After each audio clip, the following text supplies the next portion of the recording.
You might have heard of a Christian song sweeping the charts, and if you're expecting this song to actually be a Christian song, well, think again, because this song that has been sweeping Christian charts is actually a song by a drag queen, a performer named Flamey Grant, which is mocking a famous Christian artist, Amy Grant.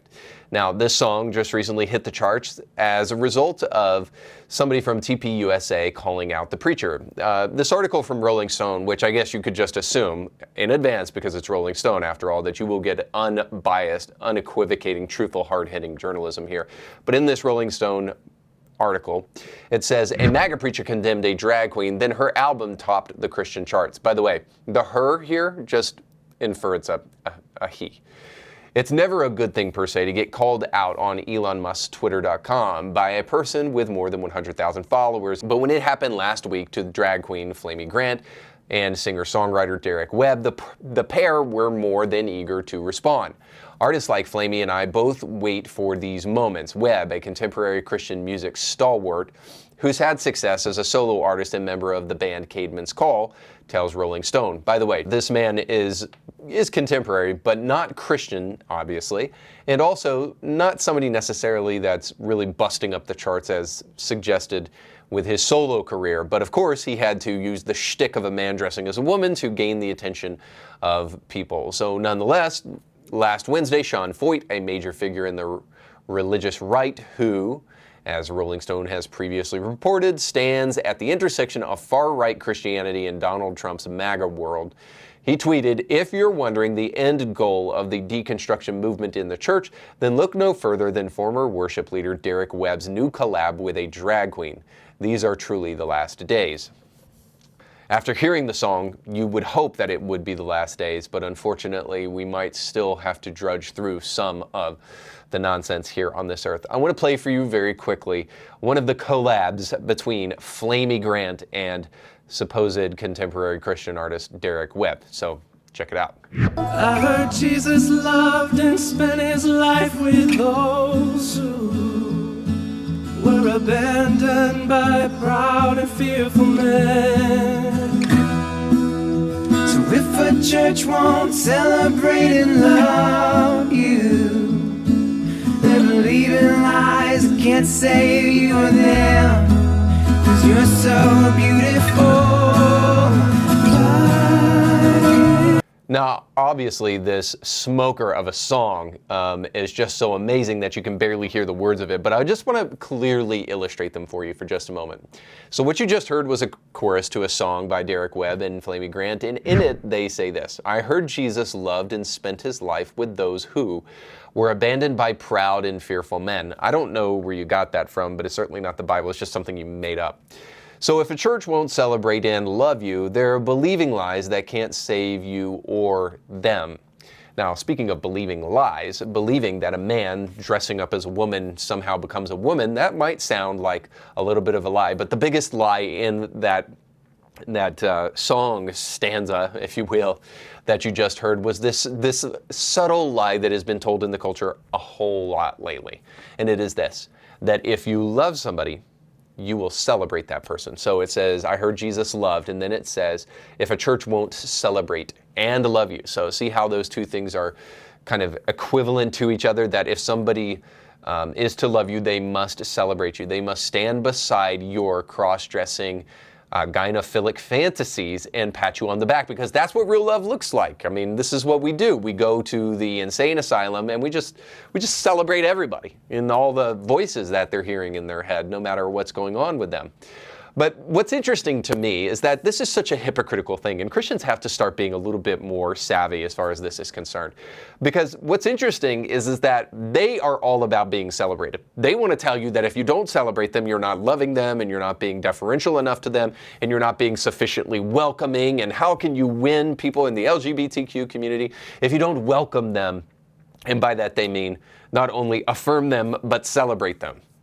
Well, how about the truth of God's word? Now, needless to say, what I can tell you about this is that not only is it ridiculous to equate love and celebration, but it's ridiculous to say that these people love in any shape, form, or fashion as they want us to love. So do they really celebrate Christianity, or do they purely mock it? I mean, they want to make fun of Amy Grant. They want to make fun of Christians' stance on biblical sexuality. So they don't celebrate Christianity. No, what they celebrate is their sexually aberrant lifestyle. They celebrate their pride. They celebrate all sorts of stuff, but they don't celebrate authentic Christianity, because if they did, they would have to stand beside other Christians and say, hey, I celebrate your right to believe that homosexuality is clearly not biblical. I celebrate your belief that in the beginning God made them both male and female. I celebrate your belief that what God has put together, let no man put asunder, which is a man and a woman together in marriage. They would say they celebrate that, but they don't. They don't want to celebrate us. They just want us to celebrate them. So here's the deal, is after Sean Feucht brought this all up, it's interesting that what took place was this washed up Caedmon's Call guy, Derek Webb, who is also a pastor in Nashville, by the way, and Flamey Grant hit the top of the Christian charts. And trust me, they couldn't have been more happy that they were mocking Christians in that profound way. Let me give you a for instance. The song that I just shared with you was on an album, and it's called The Jesus Hypothesis, and it features collaborations with Flamey Grant in songs like Boys Will Be Girls. Now, so if you see there from that song choice that they're not only interested in mocking Christians, but they're also interested in targeting children, maybe just one other thing. When Sean Feucht tweeted out what he tweeted, Flamey Grant responded to him, and he said this: "End goal, baby, we're just getting started." Well, how loving, how kind, how tolerant, and not judgmental at all. So please, for the love of God, no, please, no. Now, the Good Day song that Flamey Grant put together did hit the top of the chart, but it just shows me something, that the deconstructionists are committed to their deconstructive campaign and their destructive campaign. And they're going to continue to try to destroy Christianity until it changes it fundamentally. That's their goal. I hope you understand this. Now, here's one of the sad things, but the sad realities about what just took place with this story, is that what we see is not only a bunch of ghoulish, demonically inspired people who want to target children and sexualize them and then also lie to themselves and a group of people and try to mock Christianity and tear it down, but we also see in that these people are highly motivated to support one another.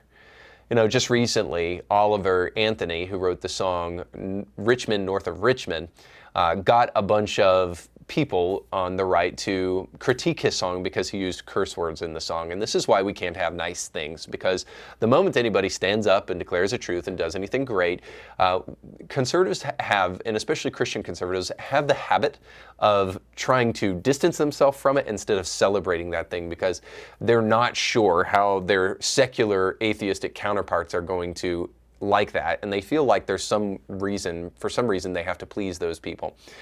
They totally overlook the man-pleasing parts of the Bible, and they're absolutely dedicated and obsessed with pleasing people.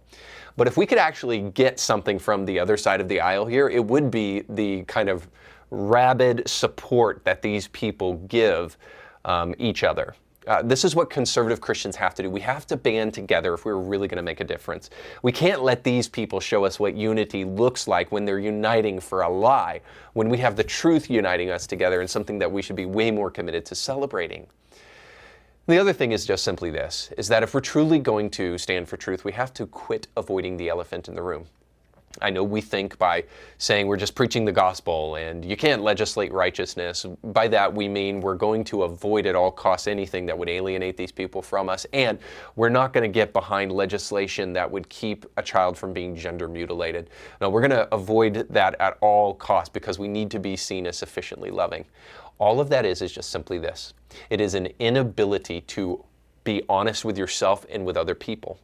Or there's another word for that. You're lying. When you refuse to address the elephant in the room, you make things bad for everybody else. And that's not how real relationships form. I don't know if you're married out there, but I can tell you this. In a healthy marriage, you don't avoid things for the sake of unity. You address things because they have the tendency to fester and get worse if you don't. And then it's not just the fault of the person who created whatever strife is in your life. It's also your fault for not addressing the issue in the first place, because if you don't address it, you can't actually fix it, and you can't expect the individual to know if they did something without addressing it in the first place. So all I'm trying to say is that not addressing the elephant in the room is a recipe for disaster. It is a recipe for dishonesty, and it is a recipe for the deconstruction movement to do exactly what they want to do. So all I can tell you is they're motivated to support each other, and they're just getting started in their deconstructive attempts to destroy Christianity. I wish we could say the same of Christian conservatives, that we are just getting started in promoting voices that are willing to tell the truth and take a stand against the LGBTQ cult that is bent upon mocking Christianity. If you actually care about people who are making a mockery of the faith, I would love to hear from you down in the comment section below, and more importantly, I'd love to see you start using your social media feed to start promoting the people who are taking a stand in the voices that need to be platformed at this time. Thanks so much for watching. Don't forget to like, share, and subscribe, and to go with God. So you just got done watching a small excerpt of a much larger episode. You can find the link to that full episode down below in the description of this video. So you definitely want to check that out, because if you like that clip, you'll like the much larger episode. And while you're at it, don't forget to like, share, and subscribe, and click that little bell to be notified when great new episodes of Indie Thinker come your way. Thanks for watching.